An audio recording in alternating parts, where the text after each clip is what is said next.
کیونکہ خلافت راشدہ سے ذرا اس کا فرق واضح ہو جائے۔ تو اس وقت ایک اور صحابی، جلیل القدر صحابی مغیرہ ابن شعبہ رضی اللہ تعالی عنہ، وہ حضرت معاویہ کے پاس آئے اور انہوں نے یہ کہا کہ دیکھیے، اگر آپ نے اپنے بعد اپنا جانشین نامزد نہ کیا تو ہو سکتا ہے پھر فسادات پیدا ہو جائے، پھر مختلف لوگ خلافت کا دعویٰ لے کر کھڑے ہو جائیں، پھر خانہ جنگی ہو جائے۔ 5 برس کی خانہ جنگی میں 1 لاکھ سے زیادہ مسلمان شہید ہو چکے ہیں، قتل ہو چکے ہیں، ہلاک ہو چکے ہیں۔ اب دوبارہ وہی دور نہ آ جائے، لہذا آپ اپنا جانشین نامزد کر دیجئے۔ امیر معاویہ ریلیکٹنٹ تھے، لیکن انہوں نے دلائل دیے، دلائل مضبوط تھے۔ انہوں نے کہا کہ اب کبار صحابہ دنیا سے رخصت ہو چکے، وہ جماعت کہ جن کی تربیت اور تزکیہ، جن کی تعلیم حضور نے خود کی تھی اور ان کو اندر سے پاک کر دیا تھا، ان کی نیتیں بالکل پاک ہو چکی تھی، کوئی نفسانیت ان میں نہیں رہی تھی، وہ جماعت تو اکثر و بیشتر اب ختم ہو چکی، فوت پا چکے، وفات ہو چکی۔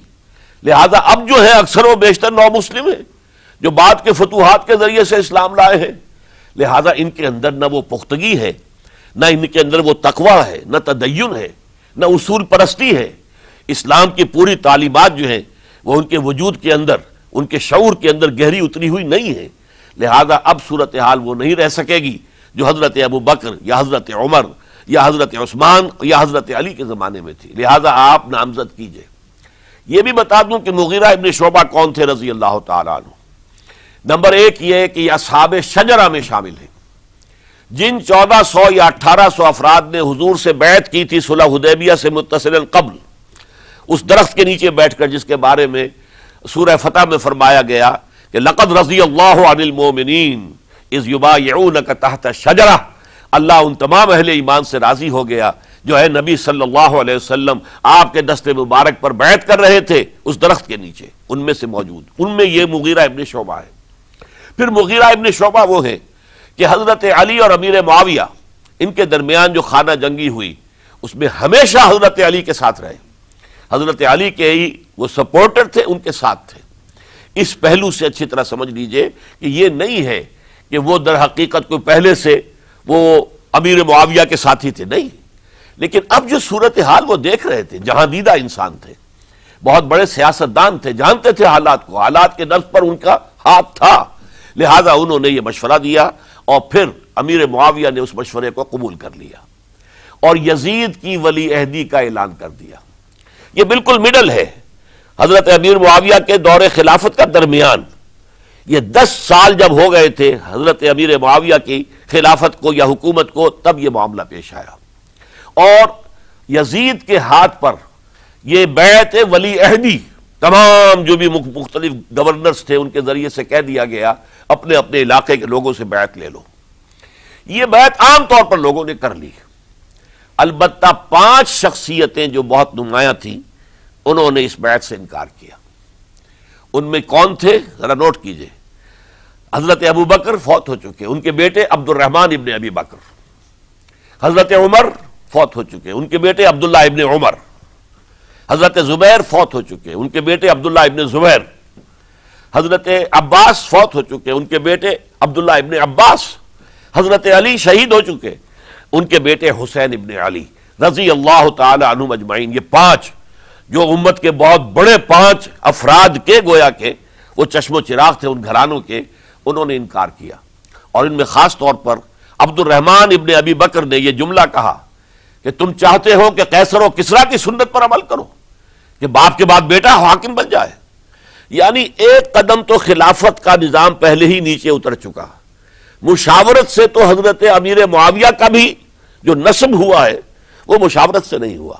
ایک درجے میں وہ جو اللہ تعالیٰ کے رسول نے عمارت بنائی تھی شاندار، اس خلافت کا جو سیاسی نظام تھا اس میں ایک تو کڑی آ چکی زوال کی کہ ایک شخص نے طاقت کے ذریعے سے خلافت حاصل کر لی، اب اس کی اگلی کڑی لانا چاہتے ہو کہ قیصر و کسریٰ کے طریقے سے خاندان کے اندر، ایک قبیلے کے اندر یہ خلافت جو ہے یا حکومت جو ہے نسل بعد نسل، باپ کے بعد بیٹا اور بیٹے کے بعد پوتا، اس کو ہم کبھی گوارا نہیں کریں گے۔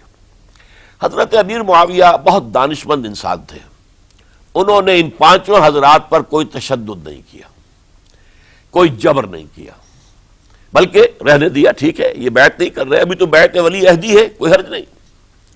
لہذا کوئی جھگڑا، کوئی اس وجہ سے کوئی فساد، اس بنا پر کوئی جنگ نہیں ہوئی۔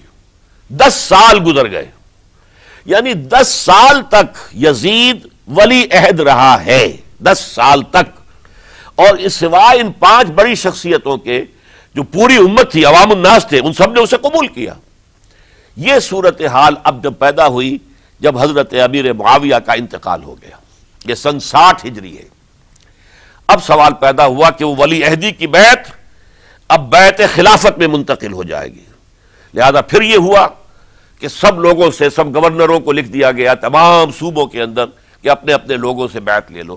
ظاہر بات ہے کہ وہاں کوئی ریفرنڈم نہیں ہوتا تھا، کوئی ووٹ نہیں ہوتے تھے کہ اس کی پرچیاں ڈالی جا رہی ہوں، ایک ایک شخص سے رائے لینا نہیں ہوتی تھی، بلکہ اس وقت کی جمہوریت یہ تھی اور شورائیت یہ تھی کہ ڈفرنٹ کلینز ہیں، ڈفرنٹ فیملیز ہیں، ڈفرنٹ ٹرائبز ہیں، ان کے سردار، ان کے بڑے لوگ، ان کے اہم لوگ بیعت کر لیں تو گویا کہ سب کی بیعت ہو گئی۔ وہ ایک قبائلی نظام تھا، اور اس میں یہ نہیں تھا نظام کے ووٹ بنے ہوئے ہوں اور اس کی پرچیاں ڈالی جا رہی ہوں۔ تو تمام عالم اسلام نے گویا کہ بیعت قبول کر لی اب یزید کی بحیثیت خلیفہ۔ اب وہ جو 5 آدمی تھے ان میں سے ایک فوت ہو چکے تھے، حضرت عبد الرحمن ابن ابی بکر رضی اللہ تعالی عنہما، دونوں فوت ہو گئے، لیکن باقی 4 رہ گئے۔ ان 4 کو نوٹ کیجئے، اور یہ بڑا سینسٹیو ایشو ہے جس پر میں اب گفتگو کر رہا ہوں۔ ان 4 میں کون ہیں؟ عبداللہ ابن عباس، عمر میں سب سے بڑے وہ ہیں، اور ان کی شان یہ ہے کہ انہیں حبر الامہ کہا گیا ہے، امت کے سب سے بڑے عالم، اور قرآن مجید کے وہ سب سے پہلے مفسر ہیں۔ اصل جو جتنی بھی تفسیری روایات ہمیں ملتی ہیں حضرت عبداللہ ابن عباس کے شاگردوں سے، تابعین سے، لہذا ان کا بہت اونچا مقام ہے۔ حضرت عبداللہ ابن عمر، ان کا مقام بھی آپ کو معلوم ہے، حدیثوں کی کتنی بڑی تعداد ہے جو عبداللہ ابن عمر سے مروی ہے، اور اس کو سلسلۃ الذہب کی پہلی کڑی کہا جاتا ہے۔ روایت حدیث میں جو سنہری زنجیر ہے اس کا آغاز حضرت عبداللہ ابن عمر ہے۔ ایک طرف یہ دونوں ہو گئے، ان دونوں کی رائے کیا ہوئی؟ اگرچہ کام غلط ہوا ہے، یہ اس طریقے سے قیصر و کسریٰ کی روایت پر عمل کرنا غلط ہے، لیکن یہ اتنی بڑی غلطی نہیں ہے کہ اس کی وجہ سے باہمی جنگ و جدال ہو، خوریزی ہو، ایک دوسرے کی گردنیں کاٹی جائیں اور فتنہ و فساد پیدا کر دیا جائے۔ لہذا انہوں نے یزید کی بیعت کر لی۔ 2 حضرات رہ گئے، یہ نسبتاً نوجوان ہیں، ان دونوں کی پیدائش ہجرت کے بعد ہوئی ہے۔ ہجرت کے بعد پہلا بچہ جو مہاجرین میں پیدا ہوا ہے وہ عبداللہ ابن زبیر ہے، بلکہ کچھ عرصے تک مہاجرین میں جب کوئی پیدائش نہیں ہوئی تو وہ مکے مدینے کے منافقین نے کہنا شروع کر دیا تھا کہ یہ یہاں کے کمزور ہو گئے، نامرد ہو گئے، ان کی اولاد اب چلے گی نہیں۔ تو عبداللہ ابن زبیر جب پیدا ہوئے، اور آپ کو معلوم ہونا چاہیے وہ حضرت ابوبکر صدیق کے نواسے ہیں، حضرت عائشہ صدیقہ کی ہمشیرہ حضرت اسماء کے بیٹے ہیں عبداللہ ابن زبیر، اور زبیر بہت شجاع، بہت ہی بہادر انسان تھے۔ تو عبداللہ ابن زبیر کے اندر بھی وہی کیفیات تھی۔ انہوں نے کہا نہیں، اس غلطی کو ہم برداشت نہیں کریں گے، خونریزی ہوتی ہے تو ہو، لیکن ہم اسلامی نظام کو نیچے اترتا ہوا نہیں دیکھ سکتے۔ جیسے کبھی حضرت ابوبکر نے فرمایا تھا ایبدل الدین وانا حی، کیا دین میں ترمیم اور تنسیخ کر دی جائے گی؟ دین کو بدل دیا جائے گا، دین میں تحریف کر دی جائے گی، جبکہ میں ابھی زندہ ہوں، میں جیتے جی یہ نہیں ہونے دوں گا۔ حضرت عبداللہ ابن زبیر کی یہ رائے ہوئی، وی ہیو ٹو چیلنج، ہم مقابلہ کریں گے، ہم اسے پیسیولی قبول نہیں کریں گے۔ انہوں نے بیعت سے انکار کیا اور مدینہ چھوڑ کر مکے جا کر حرم کے اندر پناہ گزین ہو گئے۔ یہی معاملہ حضرت حسین ابن علی رضی اللہ تعالی عنہما کا تھا، وہ بھی نہایت شجاع، نہایت جری، نہایت بہادر۔